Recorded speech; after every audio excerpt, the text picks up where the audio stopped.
Napaiyak si Angelica Panganiban nung nakalakad matapos sumailalim sa hip surgery replacement sa kaliwa niyang balakang. Kaugnay ito ng matagal niyang inindan na avascular necrosis na ayon sa clevelandclinic.com ay isang painful bone condition.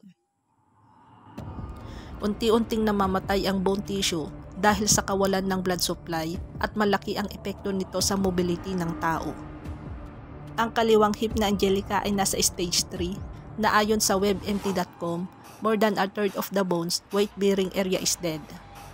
From stage 3 pataas, kailangang sumailalim ng pasyente sa arthroplasty, isang surgery para mapalitan ng prosthetic implant ang collapsed bone and cartilage. Ito ang naging recent treatment for Angelica. Ginawa ang kanyang hip replacement surgery sa St. Luke's Medical Center noong October 10, 2024. November 2023 nang unang isapubliko na Angelica ang tungkol sa kanyang kondisyon.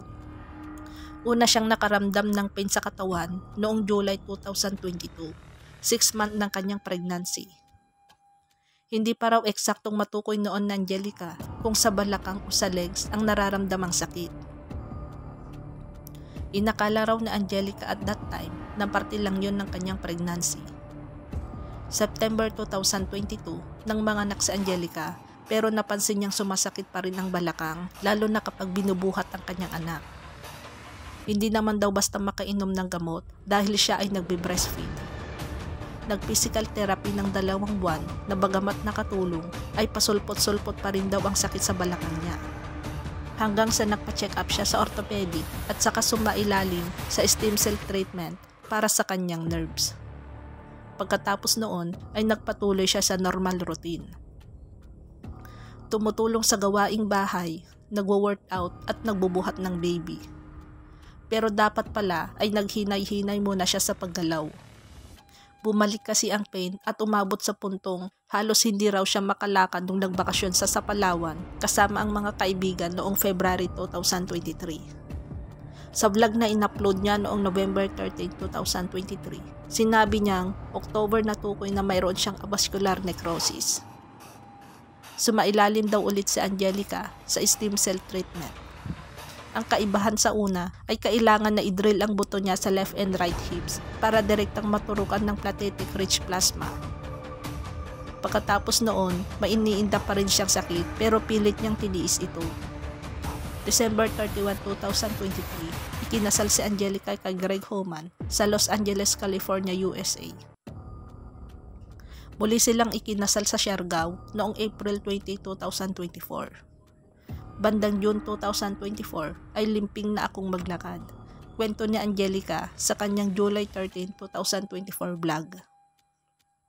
Nang magpatingin sa doktor, nakitang nag-collapse na raw ang bahagyan ng kanyang kaliwang balakang. July 7, sumailalim si Angelica sa core decompression procedure. Ipinaliwanag daw sa kanya ng doktor na hindi pa siya maaring mag-hip replacement surgery dahil masyado pa siyang bata. Ayon sa vlog ni Angelica noong July 13, sa core decompression procedure, nag-drill ng 3 butas sa buto sa kanyang left and right hip para magkaroon ng blood flow at ma-release yung tension.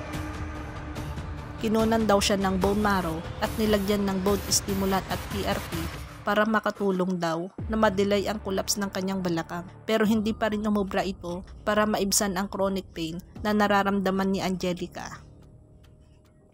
Hanggang sa wakas ay nagpasya si Angelica na sumailalim sa hip replacement surgery. Sa kanyang vlog nitong October 19, idinitalya ni Angelica ang dinaanan niya before and after ng kanyang hip replacement surgery. October 9 nang ma-confine siya sa ospital. Bago ang surgery, ikwinento niya na 2 taong siyang nakaramdam ng 24/7 chronic pain. Sabi niya, nagpa-core decompression ako on both hips pero di siya nakatulong sa akin, especially on my left hips. Pinadali niya ang pag-collapse ng aking kaliwang balakang. 2 buwan daw na pinayuhang mag-bed rest si Angelica. Lahad niya, but after a month ko ng bed rest, bumalik kami sa doktor. I am explaining walang nangyari. Mas sumama pakiramdam ko. Sabi ng doktor, tiisin ko na lang. Bigyan ko pa ng sarili ko ng 5 years bago ako mag-hip replacement. Di ko kayang tiisin. Talo ka na sa sakit mo, then ihihiga ko lang. Hihiga lang ako ng 5 years. Or hahayaan ko lumaki anak ko na pinapanood ko lang siya maglaro. Na pwede naman, may paraan naman. Kasi kung walang paraan at yun na yung situation ko, then I have no choice. Tatanggapin ko. Pero kung may paraan, hindi ko matatanggap. Desidido si Angelica na ang solusyon sa kanyang sakit ay sumailalim sa hip replacement surgery, taliwas sa payo ng kanyang doktor. Nag-research daw siya ng husto. Kasabay ng sakit ni Angelica, nagluluksa rin siya sa pagkamatay ng kanyang ina noong August 20, 2024.